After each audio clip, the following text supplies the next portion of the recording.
Hi friends, my name's Mary, back again for more handstands. Been an instructor for about 22 years now. I'm the inventor of Yegos, the owner of Flip Your Dog Yoga Studio. I've been playing with yoga for a minute. So we've talked about the strength in the hands, the strength in the upper abs, where you're gazing. You're not gazing in between your fingers, you're actually gazing somewhere behind your wrist. You're trying to power with your lifted leg more than actually jumping. If your legs are flailing around, donkey kicking around, you focus on keeping one straight. There's a lot of little mini tutorials and practices we've had. Today, we're gonna work on holding. And we're gonna hold for a minute. I'm gonna have to set a timer because that's gonna be fun, right?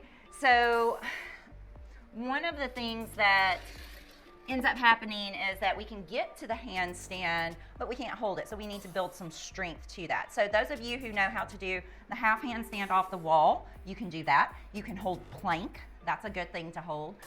In the beginning, when I first started practicing yoga, nearly a quarter of a century ago, when I started practicing yoga, like all this Cirque du Soleil that I do today was not a part of it, right? So just standing there and holding your arms up and Warrior One for 10 years will get you to handstands too. So what we're gonna do is we're gonna learn how to kick up sideways on the wall. Now, if you can kick up to the wall, if you're gonna hold your pose, I suggest you crawl your hands a little closer so that you're actually not off balance with your legs so much, which makes undue pressure in your wrists and the balance, the posture won't feel as light as it needs to be. So what I teach people is to kick up, I hope I have enough room, to kick up sideways on the wall, and we're gonna grab it with our toe. So I'm gonna demonstrate that first. Hopefully I have enough room over here. I like to kick with my left foot, so I'm putting myself in the corner to do this. Baby never sits in the corner, nobody ever sits baby in the corner. All right, so hands shoulder distance apart, index fingers are pointed forward. That'll help you keep your biceps rolled a little forward. You'll notice your elbows have a tendency to go out. Don't strap your elbows with straps. I'm actually gonna have a conversation about that in another few tutorials. You can really injure your shoulders. So work, hold the inner arms in. I'm gonna come into this down dog. I'm gonna scoot a little more forward. And what I'm gonna do is I'm gonna take this left leg and I'm gonna catch the wall. Why am I doing my handstand like that? The reason being is when I'm doing a handstand from this direction, like I said, I've got a lean going. You can see it, right? My legs are leaning back. I need to have my legs off the wall. Well, that's hard to do for a minute if you haven't learned the balance of it, right? If you can't feel the balance of it. However, I'm gonna go from this side. My right foot's not usually my kicker.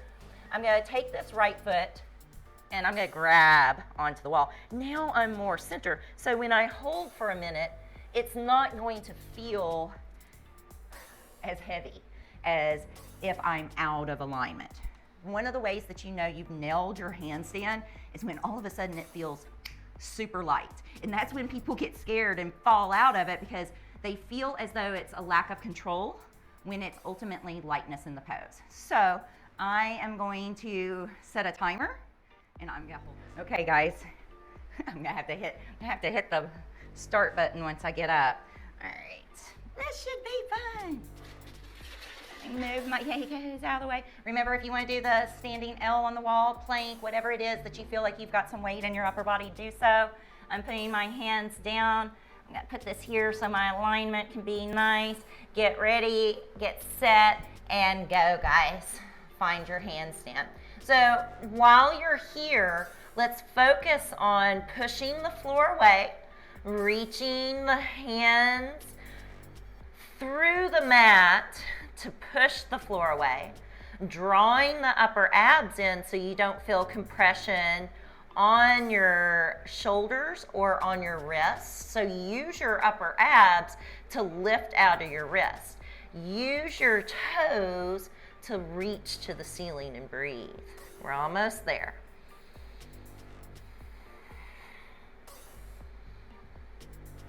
Don't let your elbows roll out. Keep your neck long.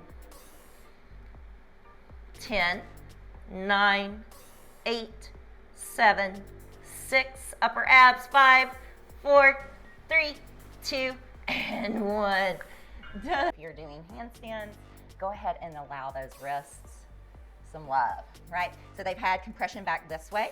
We want to get some love in this way. Another really great wrist stretch. Come onto the mat so you can see. You're gonna take your hand, palm up. Notice how my fingers are in. I'm going to take my thumb inside the palm and then try to curl the fingers around. This is a rock climbing stretch. Much love, ladies and gentlemen. Wonderful, guys. Be sure to shake it out. Try that. Try some of the other tutorials. I'll be back tomorrow with something else. Bye, guys. Have a great day.